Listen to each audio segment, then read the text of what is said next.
very, very simple change that we're making to the business that's going to allow everything to be a bit more streamlined and I guess you could say less chaotic and less hectic is having better accountability systems and just better communication systems. And basically, very something that I came up with yesterday is the 3W system. And what that consists of is basically breaking things down into three W's, into three different things. Who owns what, who responds to who, and when is it due? Having those three things and those three, I guess you could say, pillars to keep people in check is going to allow for everything to just be less chaotic. Because right now, an issue that we're having in the business is a lot of people just simply miss deadlines. They don't know as to who to communicate with. They'll usually come to me, which is fine. Don't get me wrong. I like when people come to me and ask questions because that's exactly as to how. I mean, I'd rather them come to me than them just not do it at all. But going forward, that's just simply not scalable. You need to have one main person of accountability for a specific role that takes ownership. In this case, for us, it's the creative or the creative, I guess for most people, it can be like the media buyer or like a manager. Um, that's going to be the main point of contact in terms of who the social media manager will go to ask questions about that content and just basically get clarity from them. So now something else that I've kind of been thinking through and how exactly do we go about making it very, very clear and very, very I guess basically training people into actually doing it who are used to, like, for example, because usually the social media managers come to me, like I said previously. How do you shift that? And the biggest thing that I can say is, I mean, just kind of like baby stepping them into it. That's kind of how I've been going about and kind of been seeing that works best is kind of just like basically telling them like, hey, next time go to him or next time go to him. That's what I've been trying to do is basically pulling myself back from the position and telling them like, yeah, I'll review it as well. Dang, fucking stupid as wind.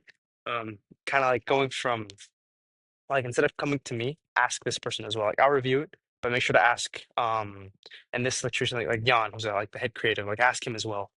That's kind of like something that I've been trying to do, and like that's where the two of the W's come in, is like the who owns what and who do you go to. So in the scenario for the social media manager, what they own is making the static posts and not only making the static posts, but actually scheduling them and making the copy for them. I guess I could be the copywriter shop as well, but basically those two things.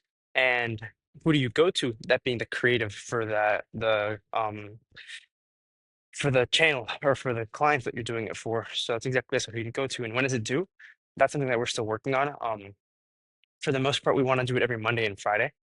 So basically giving the client or giving the creative a week's worth of advancement is in with the social media manager, giving them a week's worth of advancement in terms of content for them to be able to front load all that work and giving us just some leeway. Because right now it's like we're kind of like on edge. It's the same thing with scripts, it's the same thing with everything. We kind of just want to build up that I guess you could say padding and that like backup. So just in case if somebody gets sick or something like that, we always have those extra scripts to go off of. And I don't know. I just think that having that's going to save us a bunch of time and a bunch of headaches.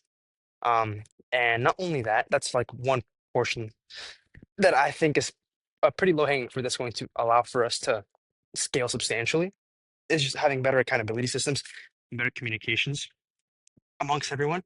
That's for the internal side. Now for the external, like it's not for the external, but for another thing for scaling is I broke it down into pillars. I think it's four main pillars because right now something that we've substantially improved with is the onboarding process for the clients and showing quick wins. I feel like we've gotten a lot better at that by building out templates and setting expectations for onboarding. But I noticed that we tend to kind of choke up in the sense that we don't set clear expectations with the client on as to when we need things by.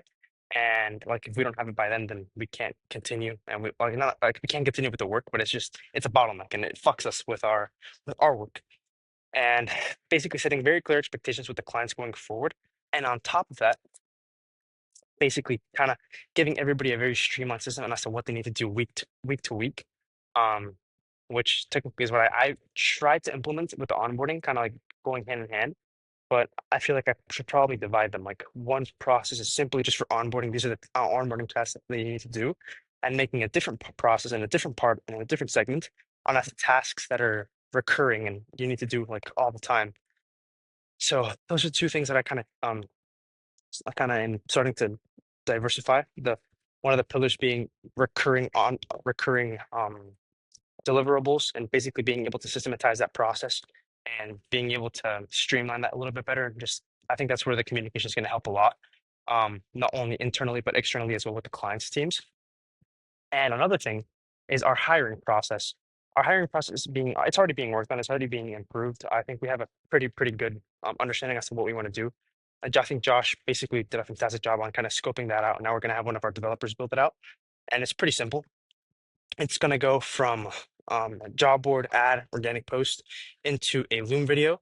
And like in the Loom video, they're going to be describing as to who they are, what they do, basically kind of giving us a rundown as to why we should hire them. And then based off of the Loom videos that we approve and that we take, we will be giving they will be getting an email with the option to actually I think it's Loom then test. Yeah. After the Loom video, the ones that we do choose, we'll get the option to take a test. And that test will basically have very specific instructions for the role.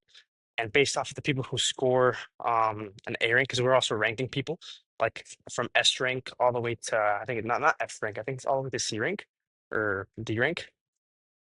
If you're C or D, if you're D, you're automatically disqualified, at least for now. If you're B or C, yeah, if you're C, yes, B or C, you go into a training system, which I will also go into, which is another pillar that we're currently working on, training systems. But I'll keep on what I was talking about. If you're A or B, you automatically get sent into a one-on-one call, and then based off the one-on-one call and as to how you are in terms of company culture fit, then we'll either decide as to if we want to hire you or if we don't want to hire you. So that's kind of as to where things are headed right now with the hiring process. I think it's pretty good, it's pretty simple for the most part. I don't really want to overcomplicate things. It's just getting traffic, Loom video, then from Loom video sending them a test, and then from the test, whoever scores the best goes into a one-on-one call, and then from the one-on-one call, we decide as to who is fit for the company and who's not. That's another pillar. So and then the third pillar that we have actively been working on, the third or fourth, I can't remember, but another one is training systems. And a training, what our training systems are going to be consisting of is going to be multiple modules and videos that go over content for a specific role. So, for example, for a growth operator, there'd be different modules. For a creative, there'd be different modules, and then with which each module there would be different tasks as well. And based off of their rankings, because they'll be taking tests as well within that training regime, based off their ranking, they will be getting put into calls. This is at scale. That's kind of like what it's going to look like. Just getting that system really dialed in for training, and then onboarding talent. That's improved a bit as well. Kind of just getting that really set in stone and as to what deliverable is for someone who is an A rank, which I think I kind of have a pretty good scope of for an A rank. They automatically get put with their own clients after like a few days of training and understanding their workflow. If they're S, then I mean S ranks.